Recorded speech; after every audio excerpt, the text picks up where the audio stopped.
Super hero movie जैसी हुआ करती थी अब वो वैसी नहीं रही और उसी की वजह से ऑडियंस अब सुपर हीरो मूवी से सुपर हीरो सीरीज पे शिफ्ट हो रही है।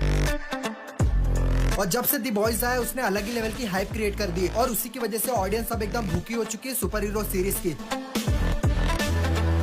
तो आज की ये टॉप 10 सुपर हीरोज की लिस्ट उसी के ऊपर फोकस करती है। तो बिना कोई देरी करते इस टॉप 10 लिस्ट को स्टार्ट करते हैं। हमने कहा था तुम लोग हमसे नहीं जीत पाओगे।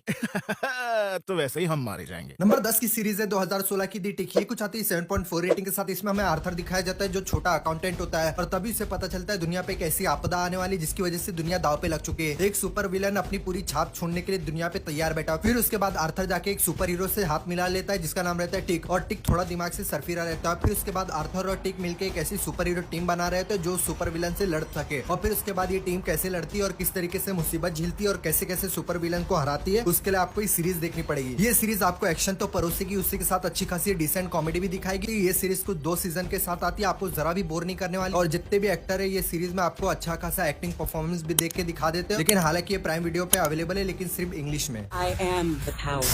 नंबर 9 की सीरीज है 2020 की I am not okay with this. ये कुछ आती है 7.5 रेटिंग के साथ। इसमें हमें सिडनी दिखाई जाती है जो अपनी फैमिली प्रॉब्लम और अपने इमोशनल ब्रेकडाउन से जूझ रही होती है और ना कि उसके कॉलेज में भी कोई उसका दोस्त है। और फिर उसके बाद सिडनी की लाइफ किस तरीके से चेंज होने वाली है उसके लाइफ में आ जाती है एक सुपर पावर चीजें जो रहती है टेलीकनेक्टिव। वो बिना चीजों को छुए वहां से हिला सकती है। सिडनी ये सब चीजों को कंट्रोल करना नहीं जानती और फिर उसके बाद ये पावर आने के बाद उसकी लाइफ किस तरीके से चेंज होने वाली है और कैसी कैसी वो मुसीबतें झेलेगी और फिर उस पावर को कंट्रोल करने में उसका दोस्त स्टैनली उसकी मदद करना भी स्टार्ट कर देता है। ये दोनों कैरेक्टर के साथ आगे क्या होता है और किस तरीके से ये आगे इस पावर को कंट्रोल करा पाएंगे कि नहीं करा पाएंगे उसके लिए आपको इस सीरीज देखनी पड़ेगी। ये सीरीज आपको कमाल का ड्रामा दिखाती है और उसके साथ अच्छी खासी कॉमेडी दिखाती है। इस सीरीज में सबसे मेरा फेवरेट कैरेक्टर था वो था स्टैनली। लिटरली इस बंदे ने पूरा कॉमेडी वाला भार अपने कंधे पर उठा के रखा था और जिस तरीके से ये फनी थिंग एक सीरियस सिचुएशन में ऐड करता है वो अलग ही देखने में मजा आता है। लिटरली आप सिडनी के कैरेक्टर से अच्छा खासा अटैच हो जाओगे और उसके साथ थ्रू आउट द सीरीज बने रहोगे। ये आपको नेटफ्लिक्स पे डुअल ऑडियो में देखने के लिए मिल जाएगी।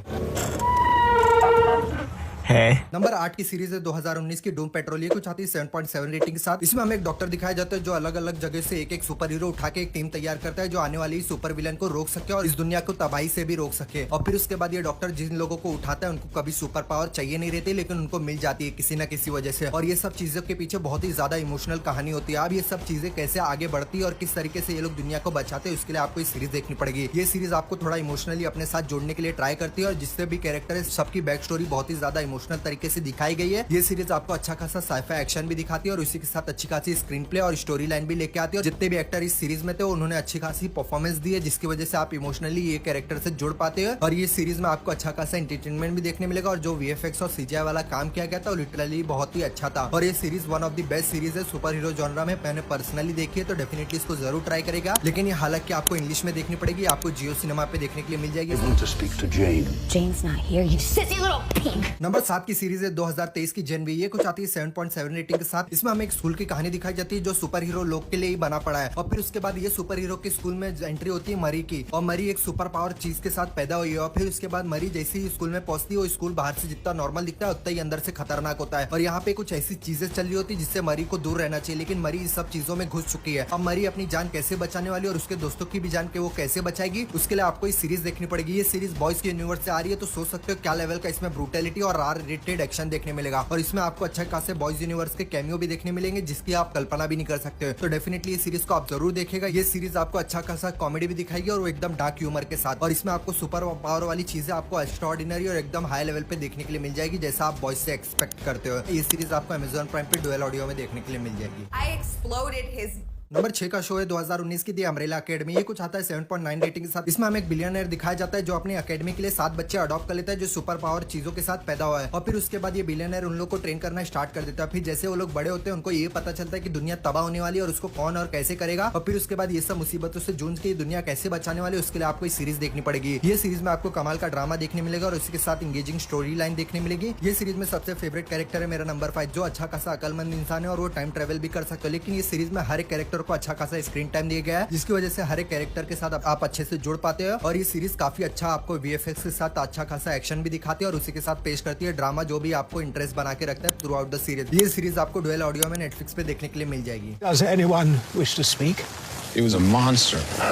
नंबर 5 का शो है 2017 का हैप्पी। ये कुछ आता है 8.1 रेटिंग के साथ। इसमें हमें निक दिखाया जाता है जो एक एक्स डिटेक्टिव रहता है और वो एक हमले में बहुत ही घायल हो चुका है और उसकी मरने जैसी सिचुएशन हो जाती है, लेकिन उसको फिर से जिंदा किया जाता है। लेकिन जिंदा होने के बाद उसको एक ऐसा हैप्पी कैरेक्टर दिखता है जो उसको ये बताता है कि एक लड़की किडनैप हो चुकी है और उससे किसी भी हाल में बचाना है। उसको किडनैप करने वाले एक रेड सेंटा क्लॉस होता है और फिर उसके बाद निक को लगता है ये सब चीज सपना है, लेकिन वो उसको सही में दिख रहा होता है। और फिर उसके बाद हैप्पी वो कैरेक्टर कैसे निक को एक मुश्किल भरी जर्नी पे ले जाने वाले और कैसे निक की लाइफ चेंज होने वाली है और किस तरीके से वो लड़की को बचा पाएगा कि नहीं बचा पाएगा, उसके लिए आपको ये सीरीज देखनी पड़ेगी। ये सीरीज आपको कमाल का ड्रामा दिखाती है और उसी के साथ ब्रूटल एक्शन भी दिखाती है। ये सीरीज आपको नेटफ्लिक्स पे डुअल ऑडियो में देखने के लिए मिल जाएगी। ये कुछ 2 सीजन के साथ आती है। Whoops! I pooped. नंबर 4 की सीरीज है 2019 की दी वॉचमैन। ये कुछ आती है 8.2 रेटिंग के साथ। इसमें हमें एंजेला दिखाई जाती है जो पुलिस ऑफिसर होती है और उसके ही पुलिस डिपार्टमेंट पे एक बंदे के ऊपर हमला हो जाता है और बुरी तरीके से मारा जाता है और फिर एंजेला लग जाती है ये सब चीज पता करने में और फिर उसको ये पता चलता है एक विजिलेंटी ग्रुप है जो ये सब चीजें कर रहा होता है और उसके पीछे से ये लोग ऐसी बड़ी साजिश करने वाले जिसकी वजह से दुनिया दाव पे लगने वाली है। अब एंजेला के ऊपर जिम्मेदारी आ गई है विजिलेंटी ग्रुप को रोके किसी भी तरीके से। ये सीरीज आपको कमाल का एक्शन दिखाती है और उसी के साथ जो डार्क टोन लेके आती है वो आपको काफी ज्यादा देखने में मजा आने वाला है। ये सीरीज डीसी यूनिवर्स की तरफ से आती है तो सोच सकते हो क्या लेवल का एंटरटेनमेंट आपको मिलने वाला है। ये सीरीज एक मिनी सीरीज है जिसको एक ही सीजन में खत्म कर दिया गया, इसको एक्सटेंड नहीं किया गया। ये सीरीज जैक स्नाइडर की वॉचमैन से जरा भी रिलेटेड नहीं है, एक फ्रेश स्टार्ट है। ये सीरीज में आपको अच्छा खासा कैरेक्टर डेवलपमेंट भी देखने मिलेगा और पास्ट फ्यूचर में सीरीज जंप करते रहेगी। ये सीरीज आपको जियो सिनेमा पे मिल जाएगी। Well, it looks like you got things under control. Number 3 की सीरीज है 2022 की पीस मेकर। ये कुछ आती है 8.3 रेटिंग के साथ में। हमें पीस मेकर दिखाया जाता है जो एक ऐसी सुपर हीरो टीम बना रहा होता है जो आने वाले हमले को टाल सके। फिर ये हमला रहता है एलियन इन्वेजन का जो एक बटरफ्लाई के रूप में इंसानों के शरीर पे कब्जा करके उनसे कुछ भी करवा सकती है। अब ये जिम्मेदारी पीस मेकर के ऊपर आ सकी जो इस हमले को टाल सके। इस मिशन को नाम दिया जाता है प्रोजेक्ट बटरफ्लाई। पीस मेकर किस तरीके से इस हमले को टालेगा उसके लिए आपको सीरीज देखनी पड़ेगी। ये सीरीज आपको तुरंत ही सुसाइड स्क्वाड के बाद वाला सिनेरियो दिखाती है और अच्छे से आपको एक्शन भी दिखाती है और इसमें बहुत ही ज्यादा अडल्ट कॉमेडी मारी गई है और उसी के साथ अच्छा खासा एक्शन भी पेश करती है और एकदम ब्रूटल पेश करती है, एकदम R-रेटेड पेश करती है और इसको आप अपनी फैमिली के साथ नहीं देख सकते, इसको कृपया करके अकेले देखिएगा। इसमें आपको थोड़ा मोड़ा न्यूडिटी सीन भी देखने मिलेगा और ये सीरीज में आपको अच्छी खासी स्टोरी लाइन देखने मिलेगी और अच्छी खासी कॉमेडी भी देखने मिलेगी जैसे आपने सुसाइड स्क्वाड में देखी थी। इसमें हर एक एपिसोड में आपको अच्छा खासा एंटरटेनमेंट मिलेगा और एकदम भर भर के मिलेगा जिसकी वजह से आप एकदम संतुष्ट होने वाले हैं। ये जियो सिनेमा पे अवेलेबल है इंग्लिश लैंग्वेज में। Thought you loved peace, no matter how many men, women, and children you needed to kill to get it. Number 2 की सीरीज है 2017 की दी पनिशर। ये कुछ आती है 8.4 रेटिंग के साथ। इसमें हमें फ्रैंक कासल दिखाया जाता है जिसकी वाइफ और बच्चे को गैंगस्टर लोग उससे छीन के मार देते हैं। फिर उसके बाद फ्रैंक कासल किसी भी तरीके से इन सब का बदला लेना चाहता है और वो जितनी तरीके से इस गैंगस्टर वाली दुनिया में घुसते हुए चले जाता है उसको पता चलता है ये दुनिया इतनी जितनी छोटी दिखती है उतनी होती नहीं है। फिर एक बाय एक गैंगस्टर लोग को मारते हुए चले जाता है। फिर इस सब मारने के चक्कर में कितनी लाशें बिछने वाली है और किस तरीके से फ्रैंक कासल अपना बदला पूरा करेगा कि नहीं करेगा उसके लिए आपको सीरीज देखनी पड़ेगी। ये सीरीज काफी सीरियस टोन लेके आती है और जो फ्रैंक कासल वाला जो कैरेक्टर रहता है वो काफी किकैस रहता है और इतनी ब्रूटैलिटी मचा के रख देता है आप लिटरली एकदम शॉक हो जाओगे इस सीरीज को देखते देखते। ये सीरीज आपको अच्छा खासा सिनेमेटोग्राफी भी दिखाती है और उसी के साथ अच्छा खासा स्क्रीन प्ले भी दिखाती है जिसकी वजह से आप हर एक एपिसोड में अच्छी खासी इंगेजमेंट बना के रखेंगे। ये सीरीज आज कुछ 2 सीजन के साथ आती है तो डेफिनेटली इसको जरूर देखिएगा। ये पनिशर कैरेक्टर को डेयरडेविल से उठाया गया उसके ऊपर एक अलग से सीरीज बनाई गई है जो आपको अच्छा खासा डेयरडेविल जितना मजा भी दे देती है। अफसोस ये सीरीज आपको इंग्लिश लैंग्वेज में डिज्नी प्लस हॉटस्टार पे देखने के लिए मिल जाएगी। Frank Castle's like the Punisher.